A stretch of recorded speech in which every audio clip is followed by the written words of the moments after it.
This is a Geek Leader podcast, and I'm your host, John Rauda. This show is all about helping us grow as leaders, become better technologists, and improve our lives both at work and at home. I hope you enjoy the show and learn a lot.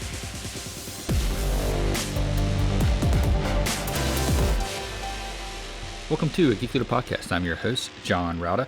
And if you could, please do me a favor and take a moment and leave a rating and review in whatever podcast player you're listening to this on, whether it's Apple Podcasts, Spotify, iHeartRadio, doesn't matter. I would greatly appreciate it.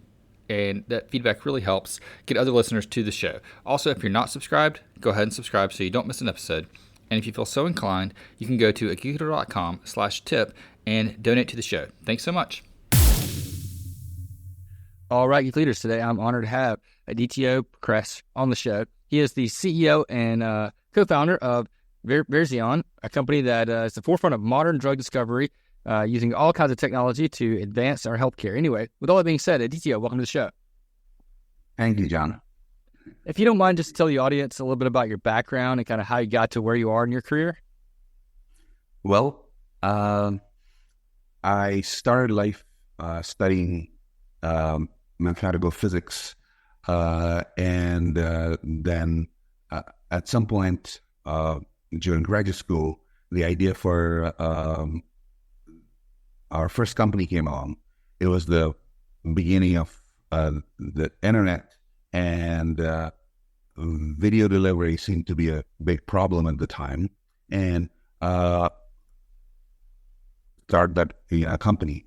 And video you use on the internet today, from Netflix streaming to Zoom calls, key parts of the transmission rely on technology that we built at our previous company called Pulsent. All of the technology is with Intel now. It makes them a lot of money and, licensing revenues and so forth. And after that company, we were looking at what should be our next adventure. And finding our opportunities where different markets are coming together. In our previous company's case, it was computers and networking and traditional media all running headlong into each other. And in this case with Verseon, it's high tech and biotech. We believe in situations like these, incumbent players in each traditional field, they don't know where things are going as the landscape changes around them. Mm-hmm. That's when you have the opportunity to build the next big platform company based on fundamental advancement. Over time, convert those technology barriers into market barriers. So that's how we got started and building Verseon 20 plus years ago now. And the objective was to really change how the industry finds drugs, because all those pills we take, the core method by which we find them is trial and error. Okay, we have a fancy name for it. We use robotics. We call it high throughput screening, but the heart of it is just trial and error. Okay, you have to make up a whole bunch of different chemicals and take a disease-causing protein, dip it in them, and see if the reaction happens. They say, if I give this to somebody, it'll go bind to some protein in their bodies that's involved in this particular disease. That's how we find drugs. And if you ask, why does the drug bind to the protein? Turns out it's a physics problem. The drug and the protein, when they react, they form chemical bonds between each other, they push and pull, they form this perfect lock and key fit. The next obvious question to ask is, why can't we design atom by atom just the perfect binder for that protein? So you can treat diseases with things that are far more, certain the way you come up with them, that they'll work. You don't have to go through this trial and error process. It'll be much, much more efficient and quicker. Pretty different from what has already been made up and people are testing. So when it comes to, going back to that trial and error, it seems like it's very labor intensive today, and that potentially we could, understanding the binding mechanisms of what somebody needs, we could, maybe cut that trial time way shorter by just picking things that we know will bind. Would that be like the first step in between it before we get into the part of actually creating those, or we are not? So it doesn't quite work like that. So you're absolutely right that it's very labor intensive to make them. right? And anything you want to test, you have to make first, right? And you make a bunch of things, you test them, and you say, oh, this thing binds to the protein. Now, today, people are using AI to say, train it on all of the data, everything that we have made so far, right? And all the experiments we have run on them, we know that this particular chemical is binding to this protein versus that. Also, blah, blah, blah. You feed it to AI. And if you say, now, I'm going to do a drug discovery project, tell me for this new protein that involved in a disease, what will bind, okay? Or, even some existing guy, that people have done experiments on, find me something. What AI does is when you give it a lot of training data, it predicts something similar, right? AI is finding you something else from that's very similar to what has already been made. And that's fine. That's good. It's potentially making, maybe cutting down some of the early training, or rather early experimental processes, right? It's maybe making it a little more efficient in the lab. In the end, you still have to validate and verify, after it predicts, right? But there is a big problem here. The big problem is that we have managed to make a tiny, minuscule fraction, okay, of the total number of possibilities of drug-like chemicals. So what you're training AI on is like a tiny droplet by the side of an ocean. And it's predicting other things within that droplet, and maybe it's right around it. Okay.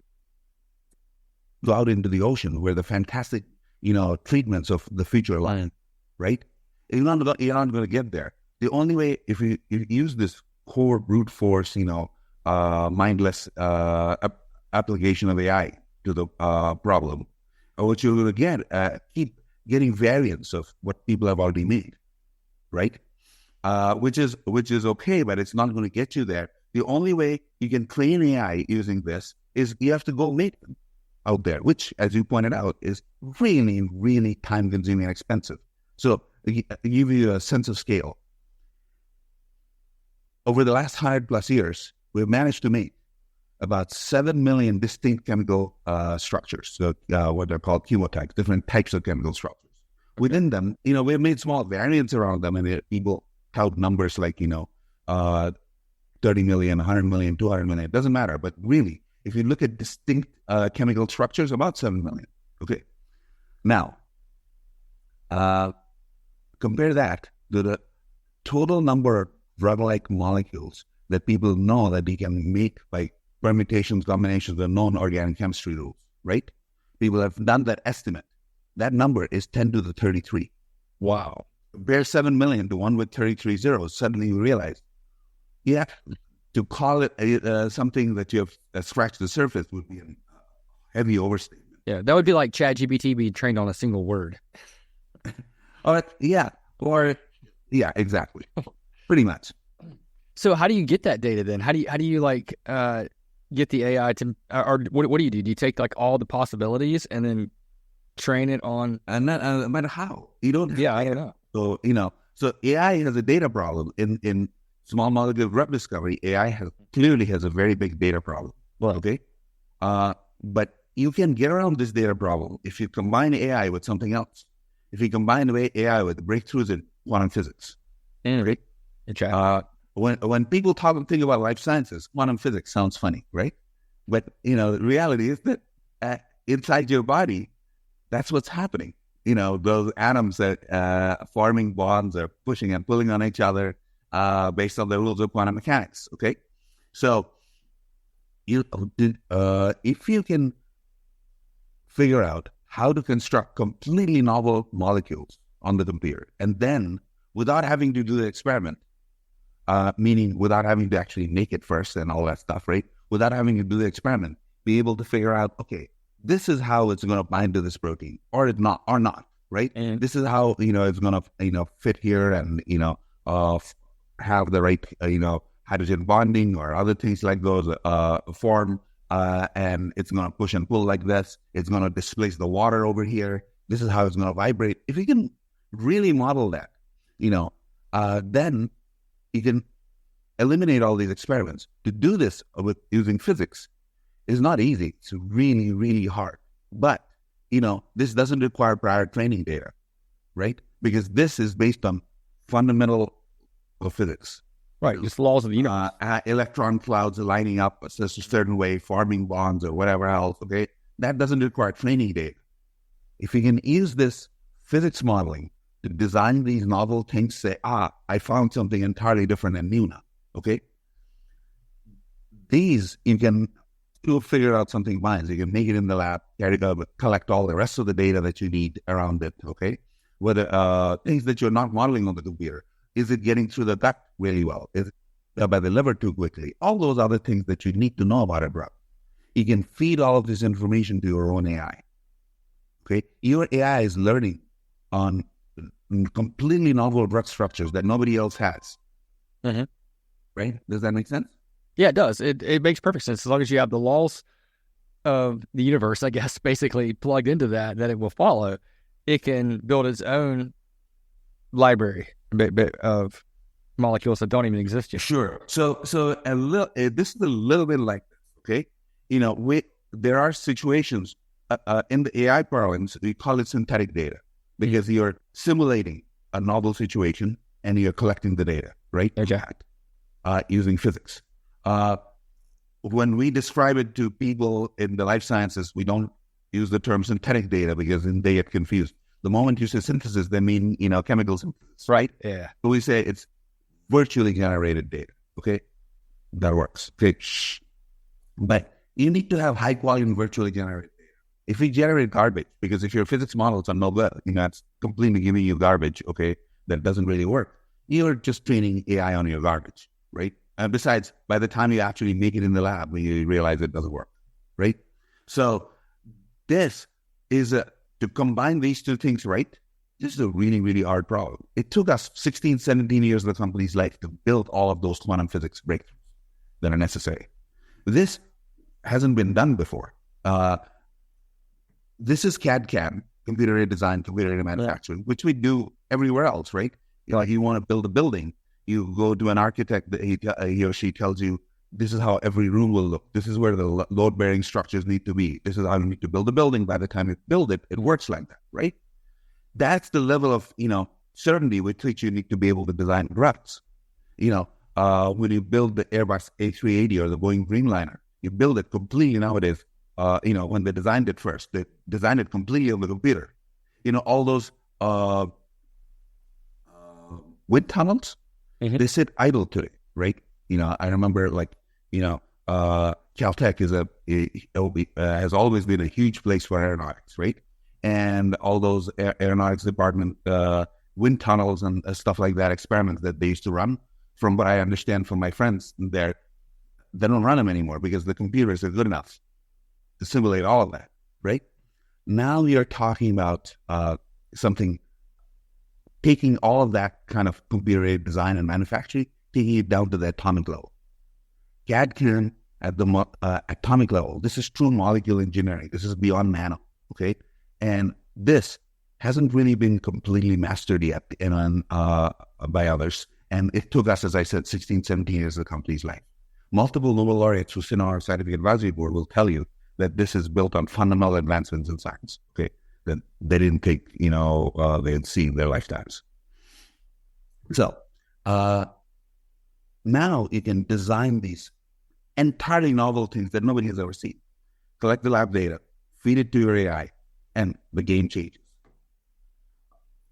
AI also needs to be able to, when you're going after a particular disease, you're designing a whole bunch of different things like these, completely novel, on the computer. Then you're collecting the data, feeding it to your own AI.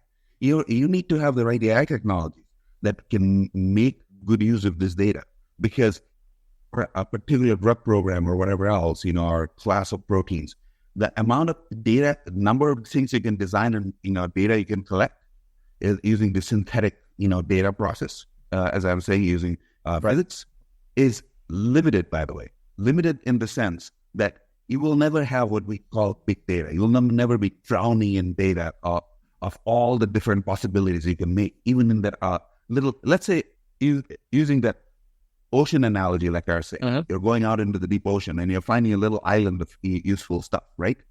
you will never be able to fully flesh out that idea using experiments, right? Because the dimensionality of the space is so large, the number of possibilities of different things you could do, right? Just around that island, for instance, okay? And all the things in turn it will do to your body. You will have to collect like 4 or 5 million examples to really call it big data and train a good deep learning model, okay? Right. Fortunately, here you're working in the realm of small data, small and sparse data, and you need to make good AI decisions, okay? Good AI training. For that, you need novel AI technology, and we had to build that. Okay, as you know, there's I think a fairly well-known quote from Andrew Ng, who founded Google Brain. He said, "The number of teams that can build good AI with big data is in the hundreds, but a very small number can actually build good AI with small data." And the subtext is that it's a hard problem, and he didn't know how to. Yeah. We have peer-reviewed published papers showing that our technology outshines anything from Google, Meta, OpenAI, Amazon, anywhere else, okay, in these kinds of small, sparse data settings, which has applications far beyond just drug discovery. But we're focused on this. And having a team that has this kind of technical capabilities who can solve these big fundamental quantum physics problems. We can also do these other things like AI breakthroughs, and we have the right people that we have brought into the company to do all of that. So where do you see this technology going? Like right now, if you're solving big problems really with small data sets on the molecular level for data sets that we're generating. Completely new data sets novel data sets, yes, and we can keep growing that data set. As we keep doing more and more programs, etc., that data set keeps growing, and our AI has this ridiculous advantage over anybody else because this getting first of all, it makes better predictions even when you give it not as much as a typical deep learning model needs in terms of big data. Okay, so it's more efficient from that standpoint, but it's continuing to learn and, improve, right? As we explore one island and then the next and then the next in that deep ocean. Right. So right now you're focusing on healthcare, and I guess that's really the whole idea of this platform. But do you see this being able to expand outside of that to maybe the AI science and anything like that? Have applications elsewhere. But let's focus on, development of medicines. It's a big enough problem, right? If you do it right, it can change what we, take for granted as the role of medicine in our lives. What it can do, how long we live, how healthy we live, how well we treat all our diseases, how we even, delay them, prevent them from happening, right? It can completely change what we take for granted as the quality of time we can enjoy on this planet. Right. Each of us, right? So that's what it's all about, fundamentally transforming 21st century medicine. And you can do that with when you combine this process, these quantum physics breakthroughs with the right AI tools, and then combine them with the best, latest advances in biology, chemistry, etc., to translate all of this work you're doing into actual physical drugs, characterizing them right, characterizing them more efficiently. There is a lot of automation and other things you can bring on board that plugs in and integrates with what you're doing on the design side using the quantum physics, what we call deep quantum modeling and AI.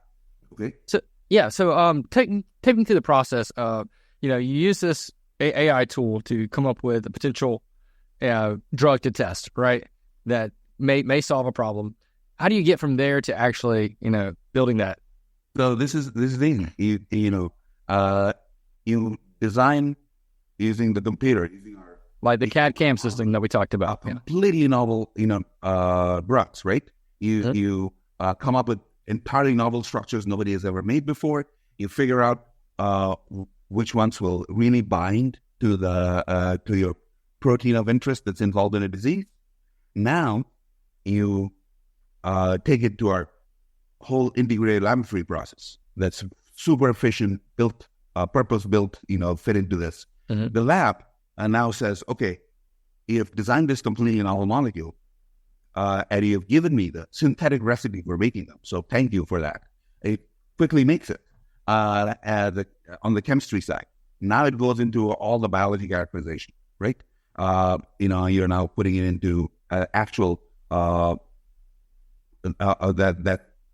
protein purified and seeing that it is actually a binding or inside a cell. Then you move up from there into, more like organoid testing to actual in vivo testing, meaning animal testing, all that stuff that you have to.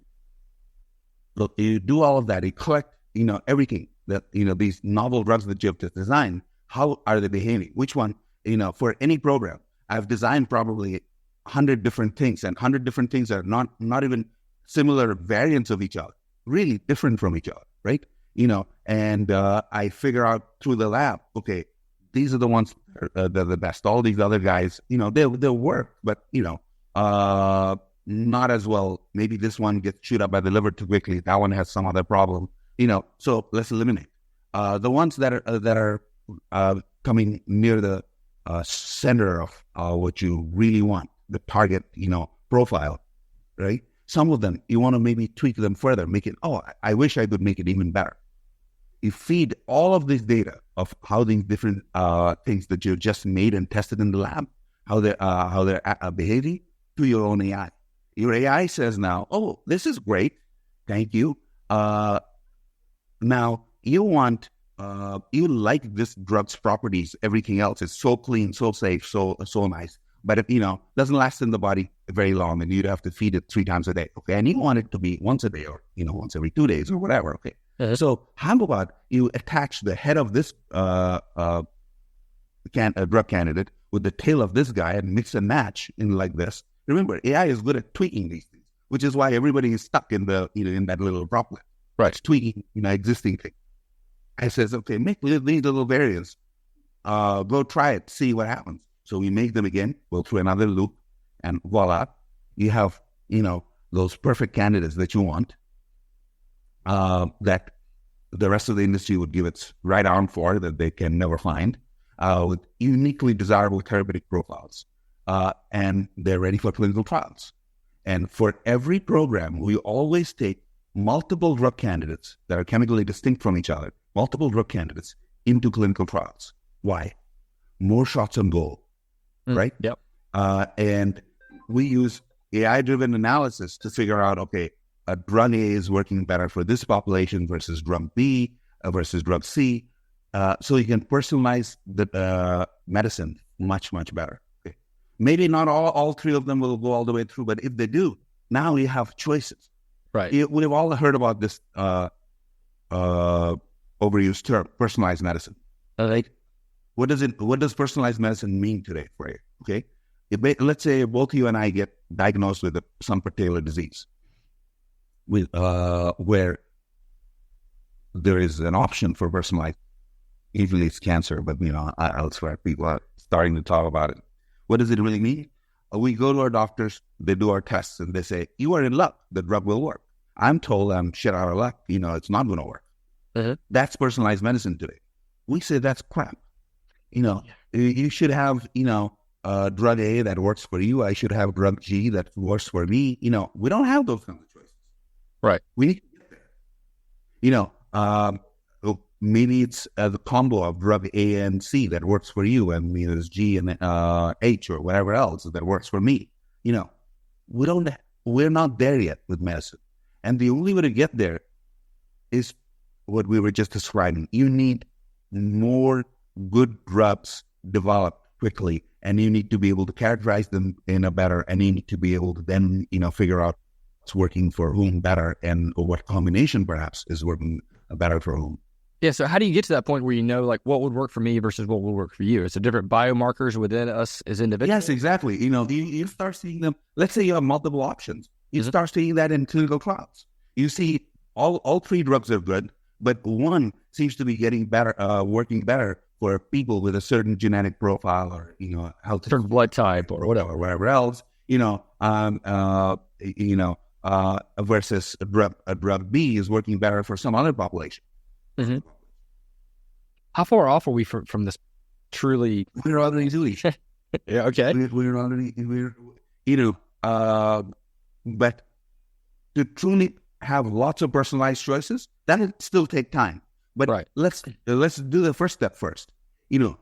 Let's look at how many major diseases humans have that we don't treat well. Think about it. Heart attacks, strokes, diabetes, cancers, etc. We've all had friends and family members who have had them, right? Yep. Ask any of them, would they like better treatments? Would you? All of them. All of them would, yeah. Right? So what does that tell you about state of medicine today, right? We've made a lot of advancements, but we're nowhere near where we need to be, right? We all have this common vision, science fiction style, Star Trek style, where you go to your doctor, and they run a bunch of tests, give you 3 pills, tell you to come back in a month and you're fixed, right? We know that we're not there. So we need to get there. That means we need more and more better quality drugs, okay? And the way to get there is using this process we were talking about, not just tweaking existing stuff. Yeah, no, I agree 100%. We've got to get there, and we are pretty far off when you look at those major categories of illnesses that we don't do much for. Tell you some esoteric diseases. I mean, if you really talk about esoteric disease, humans suffer from, they estimate about a total of about 10,000 different diseases, okay? Do you know how many of those we have treatments for? A dozen. 500, okay. Yeah. And even those 500, most of them we treat very poorly, right? Yeah. With 3 on side effects list. Mm-hmm. So yes, we've made a tremendous amount of advancements in medicine. We should be thankful for that. There's been a lot of work, great work from biologists, chemists, etc., to get us here. And we're continuing to improve our understanding of biology. But now that has to be translated into actual intervention through medicines, right? Mm-hmm. And that's not some process where you can just wave a magic wand. After you understand the biology of the disease, you wave a magic wand and voila, here's a drug that, falls out of your lap. That's the reason the pharmaceutical industry exists. And it has, a dismal record in terms of R&D productivity. Yeah. I mean, they've done a lot of great things, we'll say, with, just penicillin. That was a long time ago. Yeah, absolutely. A lot of amazing things. If you look at, the number of successful drugs we get for every dollar spent, that, on the other hand, keeps going down. And it's not just, inflation. It's going down much faster than that. Right? Correct. That's a problem. Yep. All other industries are actually improving in productivity. Somebody 10 years ago did this paper and coined this term called Arun's Law, Moore's Law backwards. That's what the pharma industry suffers from. Every 18 months, its R&D productivity goes down by a factor of 2 instead of going up. Yeah, wow. I guess it is getting harder and harder to come up with those novel activities. But with technology, the only way you can do that is using the processes that I was describing. Otherwise, if you're just using AI on the existing data, as you pointed out, you can make the experimental process a little more efficient, a little less demand. Perhaps you can shortcut a few things. You can come up with yet another tweak on some other drug, that gets around somebody's patent, but has the same side effects, similar profile, etc. You could talk about finding new uses for old drugs. It's called repurposing of drugs. You can do all of these kinds of things. Then those are useful, but that's not going to get you out of the rut, completely, and come up with these great new treatments of the future. And it's proving out with all of the current, AI and medicine companies that have gotten a lot of, play of late, and they've raised a lot of money and they've gotten a lot of pharma attention. But the problem is investors, and pharma people, they're not experts in AI. It's not their fault, but, they don't really know how AI works. And the simple truth is AI needs data to train. And then when you give it something similar, it knows what to predict, right? Mm-hmm. And it's doing what it's supposed to. It's giving you little, tweaks on existing drug molecules. Nowadays, people are saying, "Oh, we're going to use generative AI to get out its rut. We'll generate novel molecules." Problem is that it's generating drugs that are too similar to what it was trained on. compared to what it was doing so far. Maybe it's a little bit different. Maybe you're, skirting the boundary of that droplet, but, it's still that. And it doesn't know when it makes something like that, how to actually synthesize it in the lab. So gives it to you and says, you figure it out. Yeah. So it's kind of useless. So the generative AI context, analogy would be like, you train ChatGPT on only English. It's not going to give you perfectly formed Chinese or Finnish sentences, right? Right. Yep, exactly. So what's next for this technology? Like where does it go from here? In the last 5.5, 6 years, we have already built a drug pipeline of 16 different drug candidates across 8 major disease areas. All our drugs have such uniquely desirable therapeutic profiles that they promise to change the standard of care for the diseases that they address, okay? Like preventing heart attacks and strokes without increasing bleeding risk. Have you seen elderly people with bruises on their hands and faces, etc.? They're on blood thinner drugs, etc.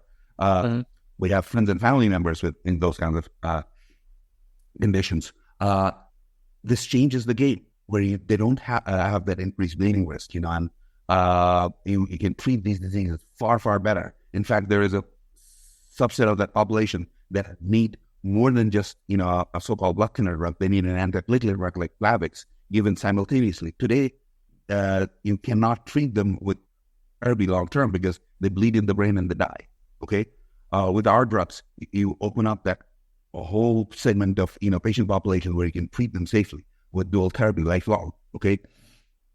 So we have drugs that are going to prevent all diabetic environment damage. Diabetics eventually lose their eyesight, they have all kinds of other, damage to their organs, etc. You can, at the earliest signs, you can put them on this drug, safe, and it'll completely stop, the endocrine damage on its tracks, okay? We have drugs that are, multiple different cancer programs. They're looking really fantastic. So, but as we say, it's just the beginning. We're just getting started. The plan is to really change what 21st century medicine can do. Wow, that's awesome. And that's really exciting to hear that we are making these breakthroughs and getting somewhere to where hopefully in my lifetime and definitely in my children's lifetime, we'll have treatments for these drugs. You better believe it, and it better be in your lifetime. Let's hope so. Let's hope so for sure.